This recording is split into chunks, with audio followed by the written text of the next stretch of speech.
భార్య సోనం చంపినట్టు పోలీసులు ప్రకటించారు. మా తల్లి భర్తని ఈమెనే చంపిందట. జస్ట్ వారమే, వాళ్ళ పెళ్ళై కూడా వారమే అయింది. భర్తని ఇగో ఈమె చంపినటువంటి పరిస్థితి ఏకంగా పోలీసులే ప్రకటించిండ్రు. అంటే ఆధారాలు లేకుండా ఏం క్రాస్ చెక్ చేసుకోకుండానైతే ప్రకటించారు కదా.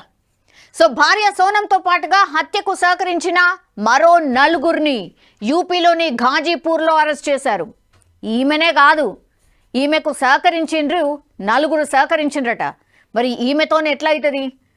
ఆ మొక్కామనైతే డెఫినెట్లీ ఉండదు.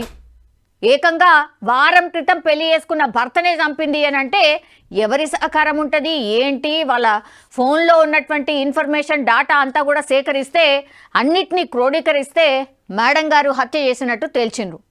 సో ఇంకా 4గురిని కూడా ఈ ఘాజీపూర్లో అరెస్ట్ చేశారు. భర్త హత్య కోసం భార్య సుపారీ ఇచ్చినట్టు మేఘాలయ పోలీసులు తేల్చారు.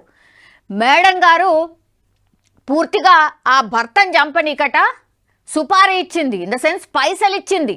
ఇగో మా భర్తను చంపితే నేను మీకు ఇంత ఇస్తా అని కిరాయి రౌడీలను హంతకులను పెట్టుకొని భార్య భర్తను చంపినటువంటి పరిస్థితి. మర్డర్ మాస్టర్ మైండ్ సోనం అని పోలీసులు పక్కా ఆధారాలతో కనుగొన్నారు.